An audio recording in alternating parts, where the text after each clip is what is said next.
Hello friend, welcome to my YouTube channel. आज हम बात करने वाले हैं तुमसे तुम तक आने वाले एपिसोड के बारे में। आने वाले एपिसोड में कहानी एक बहुत ही नाजुक और सनसनीखेज मोड़ लेने वाली है, जहां अन्नू के दिल में छुपे सवालात आखिरकार ज़बान पर आ ही जाते हैं। लेकिन इस बार इन सवालों का ताल्लुक सिर्फ मोहब्बत से नहीं बल्कि आर्यवर्धन के माजी के एक ऐसे राज से हैं जिसे वो हर हाल में दफन रखना चाहता है।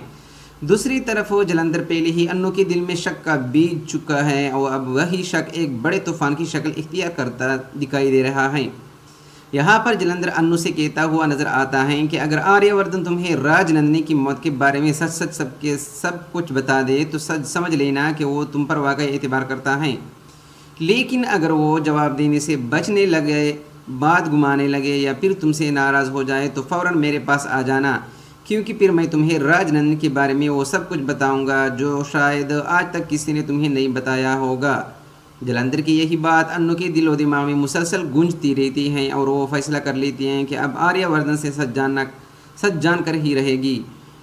इसके बाद दोनों के दरमियान सवाल जवाब का एक लम्हा आता है। माहौल बज़ाहिर नरम और खुशगवार दिखाई देता है, लेकिन अन्नू के दिल में एक अजीब सी बेचैनी है। आर्यवर्धन अन्नू से कहता है कि चलो शुरू करते हैं, आज तुम जो चाहो हो पूछ सकते हो। अन्नू पहले ही हिचकिचाती हैं, खामोश रहते हैं, इसके चेहरे पर उलझन साफ दिखाई देती है। आर्यवर्धन उसे हौसला देते हुए कहता है कि इतना सोच क्यों रहे हो, अन्नू जो दिल में आए वो पूछ लो। फिर अन्नू धीरे धीरे से एक सवाल करती हैं, लेकिन उस सवाल में सिर्फ वो तजस्सुस नहीं बल्कि एतमाद की आजमाइश भी छुपी होती हैं। वो पूछती हैं, सर एक बात सच सच बताएं, क्या आपको मुझ पर पूरा भरोसा है? आर्यवर्धन फौरन जवाब देता है कि हाँ, मुझे तुम पर पूरा भरोसा है। लेकिन अन्नू इस बार रोकने वाली नहीं होती। वो कहती हैं कि अगर वाकई भरोसा है तो फिर मेरे सवाल का सच्चा जवाब दीजिए। और फिर वो वही सवाल पूछ लेती हैं जिससे आर्यवर्धन के चेहरे का रंग बदल जाता है। अन्नू पूछते हैं, सर राजनंदिनी जी की मौत कैसी हुई थी?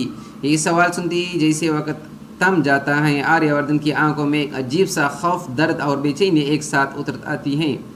उसके चेहरे के तासुरात साफ बता देता है कि ये सिर्फ एक पुरानी याद नहीं बल्कि एक ऐसा जख्म है जो आज भी ताज़ा है। अन्नू दोबारा नरमी से पूछते हैं कि आखिर राजनंदिनी जी के साथ हुआ क्या था? तब आर्यवर्धन मुख्तसर और टूटे हुए अंदाज में जवाब देता है कि उसकी मौत एक एक्सीडेंट में हुई थी। मगर अन्नू का दिल इस जवाब से मुतमईन नहीं होता। वो फ़ौरन दूसरा सवाल करते हैं कि आखिर ये एक्सीडेंट कैसे हुआ था? यही वो लम्हा है जहाँ आर्यवर्धन वाज़ेह तौर पर घबरा जाता है। वो कहता है कि मुझे लगता है तुम्हारे लिए इतना जानना काफ़ी है, लेकिन वो एक हादसा था। उसके बाद न तुम इस बारे में कोई सवाल करोगे और न ही इस मौजू पर मज़ीद कुछ कहोगे। ये कहकर आर्यवर्धन अचानक वहाँ से उठकर चला जाता है तो अन्नू हैरान रह जाती हैं, क्योंकि उसने शायद पहली बार आर्यवर्धन को इस तरह बेकाबू होता देखा है। इधर जलंधर की बातें उससे फिर याद आने लगती हैं कि अगर आर्यवर्धन ने जवाब न दिया तो उसका मतलब है कि सच कुछ और है। अन्नू के दिल में शक और गहरा हो जाता है। वो सोचने लगती हैं कि आखिर राजनंदिनी की मौत वाकई एक हादसी थी या इसके पीछे कोई ऐसा राज छुपा है जिसे आर्यवर्धन हर कीमत पर छुपाना चाहता है। कुछ देर बाद आर्यवर्धन वापस आता है और अन्नू से माफ़ी मांगता है। वो कहते हैं कि मुझे इस तरह उठकर नहीं जाना चाहिए था, लेकिन कुछ यादें ऐसी होती हैं जिन्हें दोबारा छेड़ना इंसान के लिए आसान नहीं होता। अन्नू उसकी बात खामोशी से सुनती रहती हैं। आर्यवर्धन फिर निहायत जज्बाती अंदाज में कहता है कि राजनंदिनी मेरी ज़िंदगी का डूबा हुआ सूरज थी, एक ऐसा बाप है जिसे बंद करने में मुझे बरसों लग गए और तुम मेरी नई सुबह हो। मैं दोबारा इस तारीख रास्ते पर नहीं जाना चाहता जहाँ से निकलने में मुझे इतना वक्त लगा।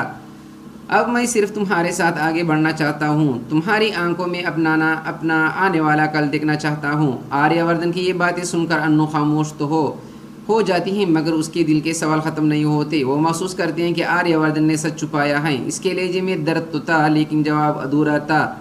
और यही अधूरा जवाब आने वाले एपिसोड में एक नए हंगामे की बुनियाद पर बनने वाला है, क्योंकि अब ना अन्नू के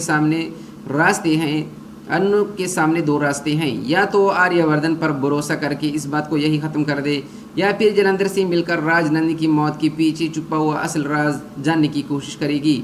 दूसरी तरफ आर्यवर्धन भी समझ चुका है कि अन्नू अब इस मामले को इतनी आसानी से छोड़ने वाली नहीं है। इसके दिल में ये खौफ भी जाग उठा है कि कहीं माजी का वो राज जिससे उसने बरसों में से दुनिया से छुपाया रखा है, अब वो दोबारा उसकी मौजूदगी ज़िंदगी को तबाह कर देगी। अन्नू की खामोशी, इसकी उलझन और बार बार को जाना उस बात का इशारा है कि उसके दिल में शक की दीवार खड़ी हो चुकी हैं। अब सवाल यह है कि यह अन्नू वाकई जलंधर से मिलकर राजनंद की मौत की पूरी हकीकत जान लेगी? क्या आर्यवर्धन का माजी उसकी नई ज़िंदगी पर भारी पड़ने वाला है? اور سب سے بڑا سوال یہ ہے کہ آج راجنند کی موت ایک حادثہ تھی یا پھر اس کے پیچھے کوئی ایسا سچ ہے جو سب کچھ بدل کر رکھ دے گا. تو آنے والے ایپیسوڈ میں ہونے والا ہے بے حد جذباتی، رازوں سے بھرپور اور زبردست ٹویسٹ سے بھرا ہوا، جہاں محبت، بھروسہ، ماضی اور سچ کے درمیان ایک بہت بڑی جنگ چھڑتی آئی نظر آئے گی.